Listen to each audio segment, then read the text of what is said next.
Trop excitée! Cette semaine, les troupes changent de nom car nous avons une invitée spéciale. Nous deviendrons les Triple Trouble! Woo!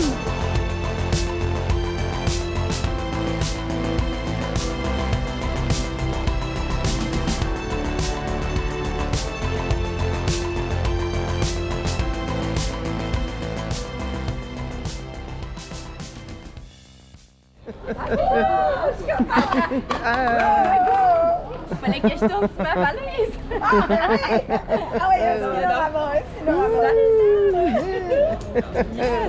Je suis tellement contente. Nous passerons les 4 prochains jours à Rome avec ma sœur Maude. On espère lui faire vivre un séjour mémorable et on lui fera vivre l'expérience Troupal.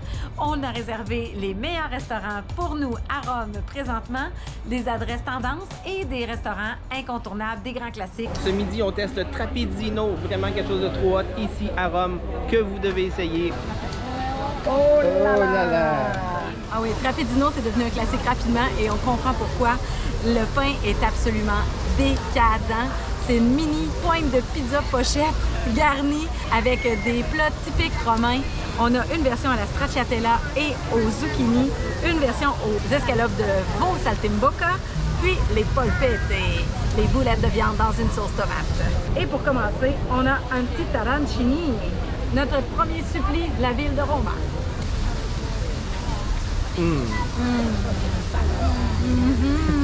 Suppli téléphone, parce que c'est comme un fil de téléphone qui se tire à l'infini.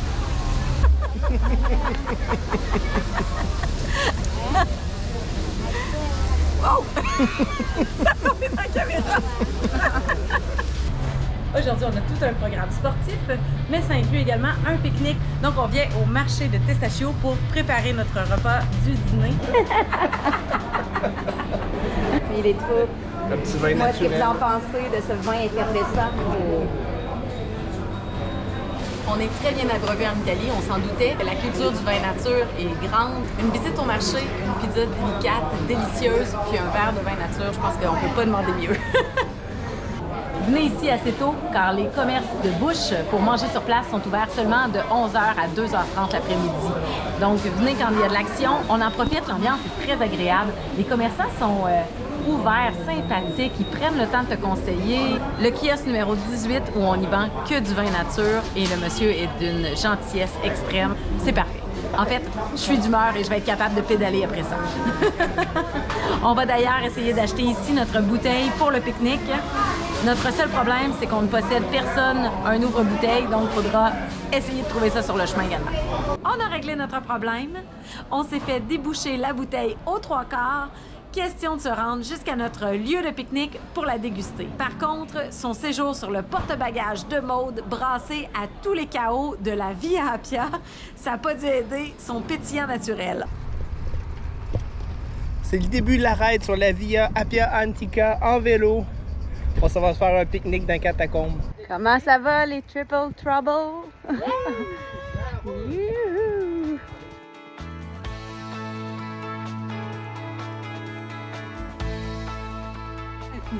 C'est un pique-nique avec un vin bien brassé. Yeah! Un petit vin mérité. Il est plus que naturel Naturel brassé à main. sur la Via Appia. Très bon, un petit peu chaud, mais très bon. Bien mérité surtout. Ouais. Ah, en bon québécois, ça va faire la job. J'irai pas chercher une autre bouteille. Oh no! Pareil. Youhou! On l'a fait! Triple trouble. OK.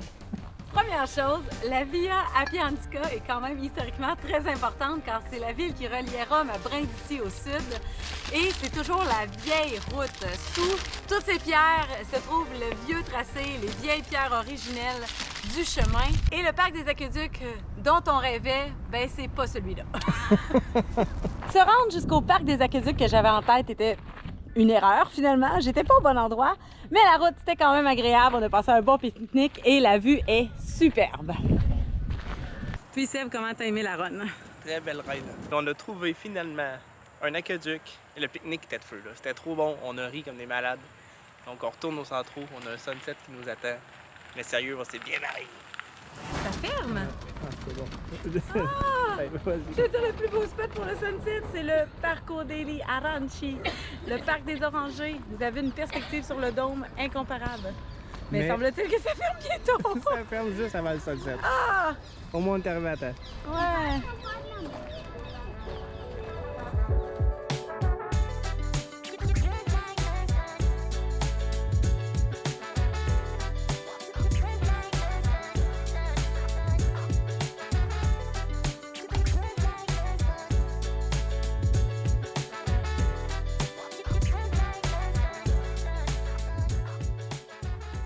Comment dire qu'on est à Rome en une seule image? La voici. La fontaine de Trévi. Il y a tellement de monuments incroyables à Rome, mais la fontaine de Trévi, ça reste quand même peut-être la plus iconique. Même s'il y a le Panthéon, même s'il y a le Vatican, même s'il y a la place Navona, Le Colisée. le Colisée, la fontaine de Trévi a vraiment sa place dans le cœur de tout le monde. Absolument.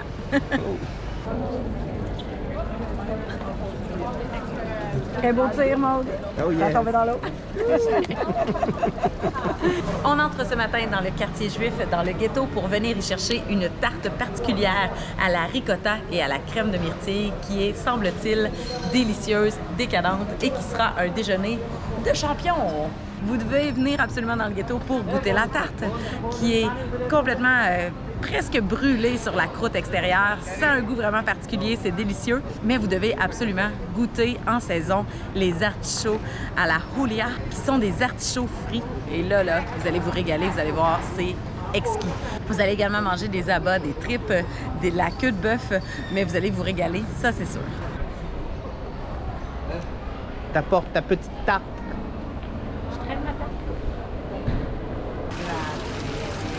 C'est un beau déj, hein? Beau déjeuner.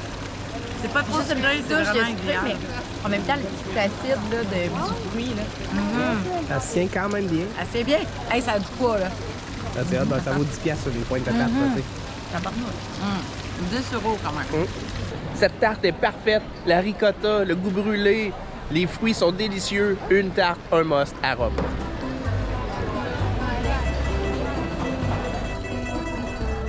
Les fontaines sont très potables à Rome et l'eau y est toujours fraîche. Vous pouvez vous y abreuver à tout moment de la journée.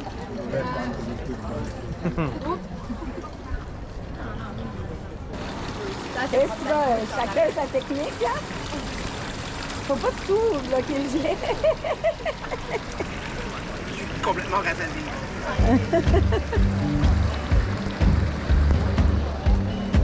Yeah! Le meilleur genre de breakfast ever!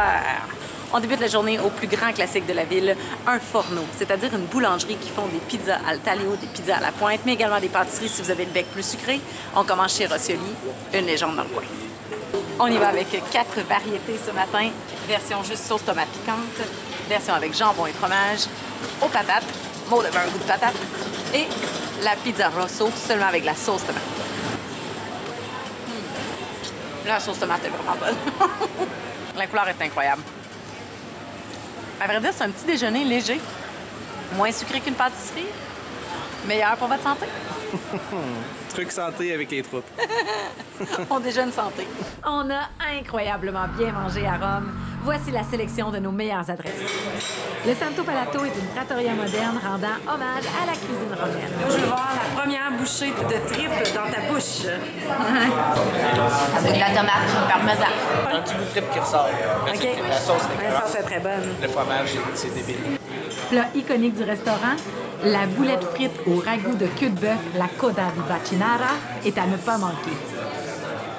Le carbonara, ce plat emblématique de la ville de Rome, est ici reconnu comme l'un des meilleurs. Votre réservation est absolument nécessaire pour le lunch ou le souper.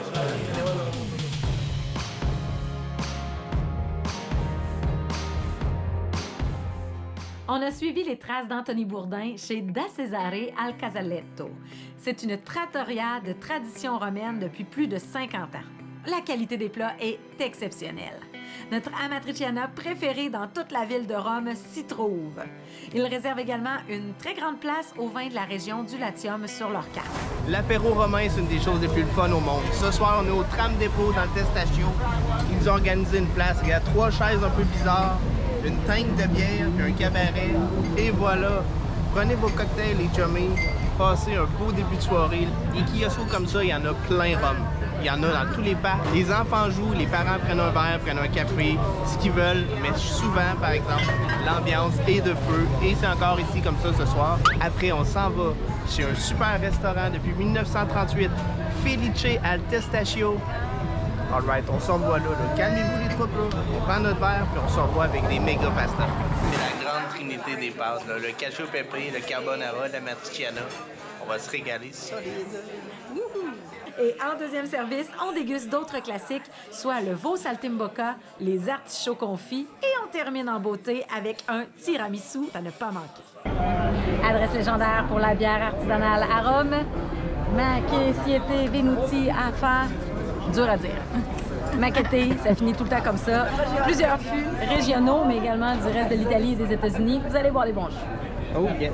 Je pense que c'est le spot en Italie à venir si vous voulez une craft beer. C'est le spot que tout le monde recherche. Ben, c'est ça, là. Xavier est un petit peu gêné parce qu'il y a le triple trouble qui le regarde. L'Italie a offert un trésor à l'humanité, la pizza. Située à la fin du magnifique quartier de Trastevere, ceux Illuminati préparent des pizzas inventives de style napolitaine. Nommée 6e meilleure pizza au monde, vous allez déguster des pizzas créatives. Par contre, le service rude a mis un bémol à notre expérience.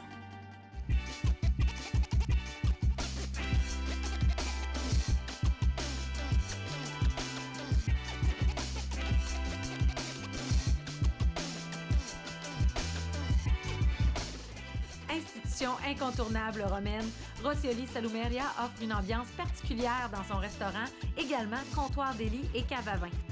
Les produits les plus fins du pays en entier sont réunis ici pour y être mis en valeur dans votre assiette par des recettes traditionnelles exécutées avec brio. C'est le restaurant parfait, impossible de vous tromper en choisissant cette adresse. On se régale ce soir? On se régale. La Piazza del Popolo. Plus grande place de la ville de Rome, avec obélisque et 2 églises identiques, très symétriques.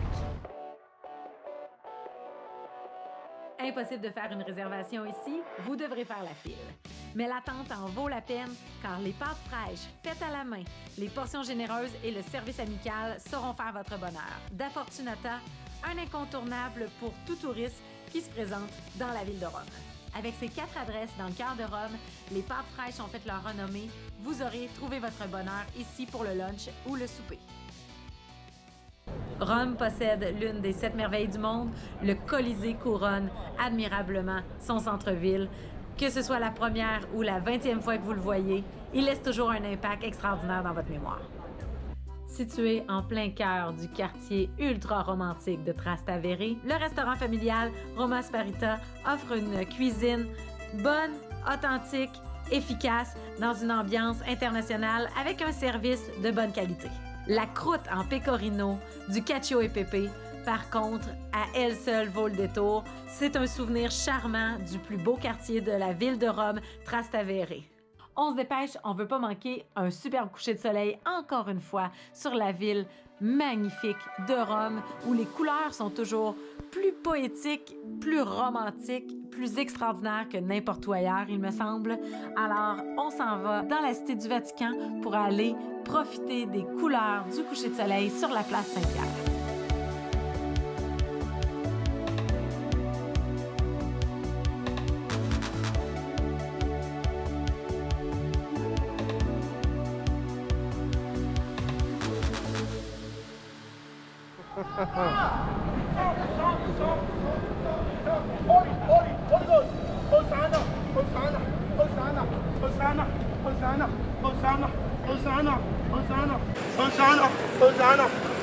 Hosanna au plus haut des cieux, et paix sur la terre, aux hommes qui l'aiment. C'est ça qu'il chantait. Ouais, c'était ça, mais version très, très, très coolisme.